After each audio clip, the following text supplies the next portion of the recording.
Hey, this is Elektron, and this is 10 things you must know how to do in Logic Pro X. But first, go head over to my brand new Instagram at Elektron Sound, give that a follow, leave a like on this video, and subscribe to my channel. I would really appreciate that. Alright, so the first thing you need to know how to do in Logic Pro X is install a plugin into Logic Pro X. Now, this is actually really easy to do. First thing you need to do, obviously, is download the plugin. I scoured the internet for a free saturation plugin that I wanted to give a try to, and so I went with the Voxenjo Tube Amp plugin. Looks like this, I'm guessing. Looks just like this, and then I hit download audio unit for Mac, and then my disk image popped up down here. So what I'm going to do is just give that a click, and it's going to verify, and then hopefully pop up right here. And so here's my Tube Amp component. Alright, so the way this one worked is it didn't give me an install wizard or anything, and it actually gave me a plugin setup help, but I don't think I need that. It looks like all I have to do is take the component and slide it into my components, and I should be good from there. So what I'm going to do is just close that out. Alright, this next step is pretty important. What we're going to do is we're just going to completely quit out of Logic so everything can render through. I found that that's the easiest way for everything to work smoothly. It's just to completely quit out Logic, close your project, come up to here to Logic Pro X, right click it and quit, and then wait for it to completely quit out. But what I'm going to do is reopen it, and it looks like it did a little loading thing recognizing my new plugin. So before I go any farther into this project, there is one last step we must do after we download. Then come up here, Preferences, Plugin Manager, and then we're going to scour this list of all of our plugins and look for a brand new plugin. Let me see what it's called again. Alright, so what I'm going to do when I have this list of all my plugins in front of me, I'm just going to hit Reset and Rescan and see if any new plugins pop up in this list. So I'm looking for the Voxenjo Tube Amp, and there we go, the Voxenjo Tube Amp. Sometimes this box will be unchecked, and if that's unchecked, your new plugin isn't going to show up within Logic. So what you need to do is where it says Use here, click in the box so it shows up within Logic, and then hit Done. Now Logic's going to initialize everything, get everything ready for you, and then we're going to search the list of audio units to see if our plugin is there. Alright, so let's come down here to a new track. We're going to go into Audio Effects, Audio Units, and Voxenjo. There it is, Tube Amp. Let's see if it loads, and it loads. There it is. There's our brand new plugin. The next thing you must know how to do in Logic is import any sample into Logic. That is any drum, that is any effect, that is anything that is recorded, pre-recorded audio. You need to know how to slide into Logic or import into Logic. So what we're going to do is get our hands on a new sample. Let's go to these samples. These are just downloaded samples from the internet. I'm using right now they're in a folder called Splice, and that Splice folder is a little user interface that looks like this. And so these are all downloaded samples from the internet. You can see they're WAV files, and the easiest way to import, in my opinion, is just to click and drag. And then that is how to get your sample in Logic, just like that. And so there's our sample right there. Now, if you don't want to do it that way, which is the easiest way, you can come up to File, Import Audio File, and navigate. Oh, we need to be on an audio track, my bad. File, Import Audio File, and then find your downloaded samples wherever they might be. Click them and then open them into Logic. That is how to do it that way. And then there's one final way to do it. There's probably more ways than this even, but if you click on this icon up here, it gives you this kind of menu up here. You want to click on all your files and navigate your files until you find your sample that you want to import into Logic. Click it and drag it in, or click and add, and Logic will add your sample into your project. Alright, the third most important thing you need, well, it's actually not the third most important thing. These are all important things we need to learn. But number 3 is how to make your Logic Pro X capable of the most advanced tasks. That's right, by default, Logic usually isn't set up to handle the most advanced tasks, so what you need to do is come up to Logic Pro X, Preferences, go to Advanced Tools, and make sure this list is completely checked in. You want to hit Show Advanced Tools, and then check all of these boxes in, and that will enable Logic to complete the most advanced tasks. That means there's no limits to anything you want to do in Logic. Obviously, check all those boxes in, hit Enable All, and you are good. Alright, number 4 is how do I make any audio file playable on my Midi keyboard? I can press my Midi keyboard all day long, and this kick here will not play. So how do I make this playable on a Midi keyboard? Or in other words, convert my audio file into a Midi file. Well, first thing you're going to need to do is load up a software instrument track. And we're going to use the help of what's called a sampler to make this audio file playable on a Midi keyboard. So I'm going to go to this instrument here. We're going to click open the list by clicking these arrows. And we're going to navigate to Logic's sampler. I love the EXS24. I think it's great. I think it's all you need for a sampler. I've never seeked a third-party sampler for any reason. So the EXS24 sampler, I'm going to open it in stereo because that's typically the only version of the sampler that I use unless I'm using bass, and I don't use this for bass. And what you want to do is click Edit. It brings this list. Now if you didn't do the step before, which was enable Logic to do the most advanced tasks, you will not actually have this edit button. So follow that list and you will be able to do this. And then we're just going to grab our kick, slide it on in, close this out, and we want to save this as whatever, kick, whatever. And there we go. Close out that plugin, and now that kick is playable all the way through my Midi keyboard. And if I click Edit, that was actually a really awesome sound. I don't know about you, but I enjoyed that. Alright, number 5 on the list is how to duplicate any single element in Logic Pro X. Any element the quickest way. So I have a drop here in my project, and I want this drop to duplicate right here just to make my life easier when I want to work on the second drop of this song. So this is a break here, a build, then we have a drop, a break, and a build, but no second drop. What kind of song is this? So what I need to do is select everything, hold Command and click R on my keyboard.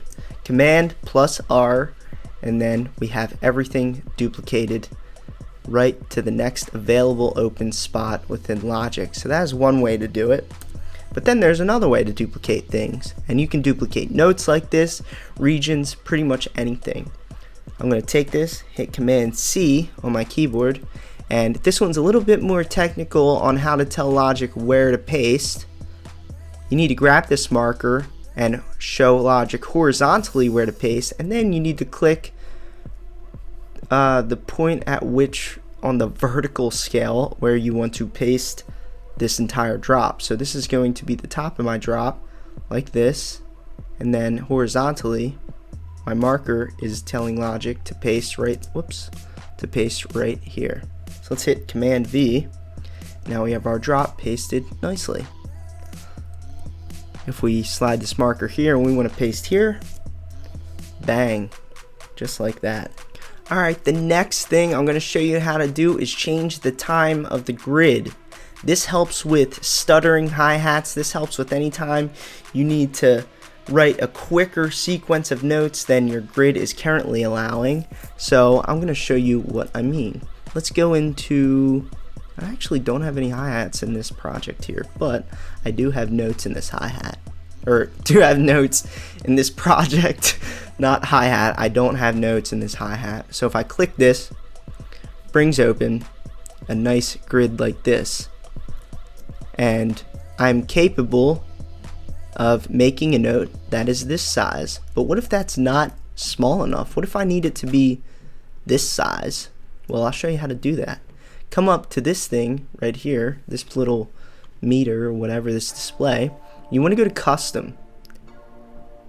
Come into where it says, mine by default says 16. Yours might by default say 16 as well.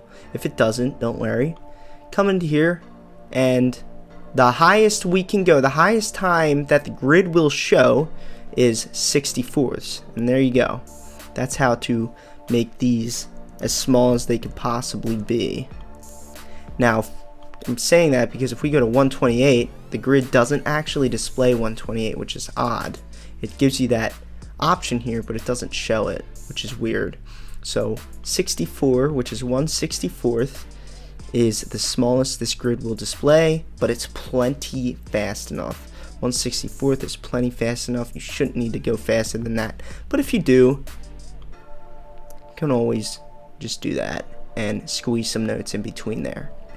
Alright, so the next thing we're going to learn how to do is group a bunch of tracks together so that we can add plugins to, let's just say, 5 tracks or 5 layers, like this, instead of adding 5 separate plugins that we're going to have the same settings on anyway to 5 different layers when we could just add one.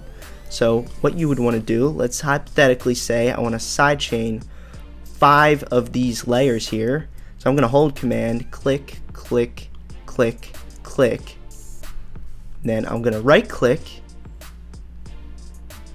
create track stack, and I want to do a summing stack because that'll allow me to add a plugin to all 5 of these.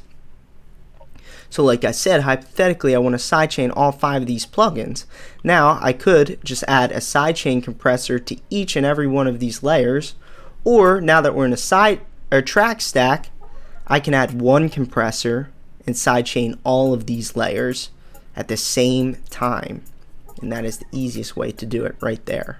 Next thing you must know how to do in Logic is color code each and every one of your layers, or each and every one of your groups of layers. This helps with organization. This is a little bit of an organization tactic right here for you guys. So what you need to do is pick any track that you want to color. So let's just color up here. These are some pianos I have.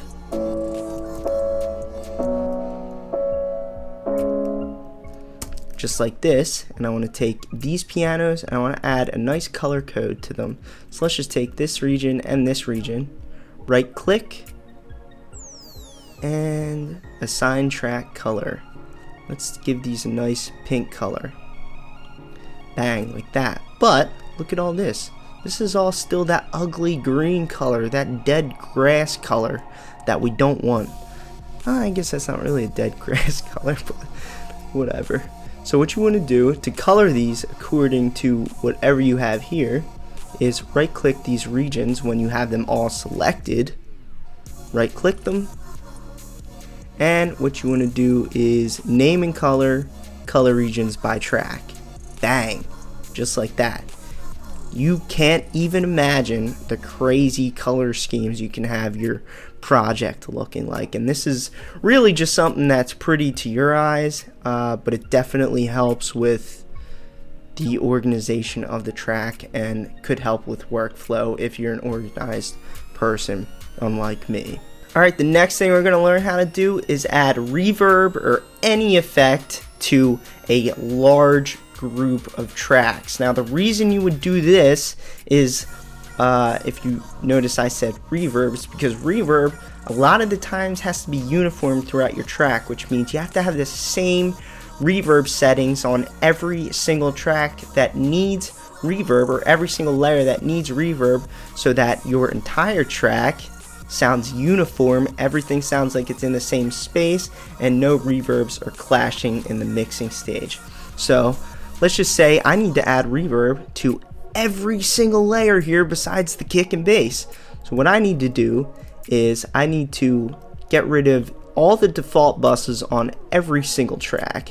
that has default buses. So it looks like I already turned them off on a few, but now what we're going to have to do is make our own bus. We can pick any bus that's not in use. So to clarify, any bus that's not in use is any bus that doesn't have something already on it, like large hall, something up there. So I'm going to do bus 20 because that was not in use, and I'm going to click bus 20 here. We're going to go into this list here because when you click bus 20, this fader automatically turns to bus 20.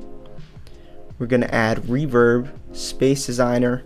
Now we can go to a nice uniform preset like that, and what I like to do is just turn that all the way up because you can control the amount of reverb now with this meter here, and I'm clicking and dragging to engage that. Now what I could do is I can click on every single layer, add bus 20. Let's add 10.6 decibels of reverb to every single layer just for the sake of being uniform. Bang, like that. And that'll save you a world of time. It'll save you a world of CPU usage because now you don't have to add Space Designer to 34 different tracks just like that. Alright, and finally, the last thing we're going to have to learn how to do is import elements from any other project that you might have. So hypothetically, I have this project here, and I want a drop that I made in another project. This could be a throwaway project or a project that everyone's heard before. Doesn't matter. What I want to do is I want to add a drop from that project and put it right here in this project because I think they would go well together. I don't know. So let's do that. Let's find a drop, or to make it simple, let's just find an element. If I have like a lead in another project that I want to throw into this project, and I don't feel like making another lead, you want to go up here and you want to go to all files, and my all files function here shows me Logic's folder. If it doesn't, you need to navigate to the Logic folder that holds all of your projects. If I double click on Logic, I now have all of my projects right here. So what I'm going to do is I'm going to take this is a great one, Alex Guitar. I have hundreds of projects. This isn't even all of them, but I have hundreds of projects, and I've only played guitar in one of them. Meaningless to say, I'm not a guitar player, but I want this amazing guitar in this project. Let's double click this and see what comes up. Here it is. Here's the recorded audio files, and it looks like I summed them up into a summing stack, just kind of like I did here. So here's my summing stack. I'll take just the audio files because I can sum them up myself. Or, you know what, I think it'll allow me to do it. So I'm going to take the content, which is the recorded audio. I'm going to take the plugins that I use to affect that recorded audio. I'm also going to take the ins and outs. I'm also going to take the automation settings, like so. And let's see if there's any more settings there. No, there isn't. Do not slide your stereo output and your master because I already have my master plugins that I wanted to use on this project. So yeah, so now what I'm going to do is I'm going to take all these and I'm going to hit, let's get a new layer down here so this posts down here, and let's do add. Okay, so now if we go here, cover your ears because now I'm going to play you this nice guitar that was not in this project before that I just imported right there.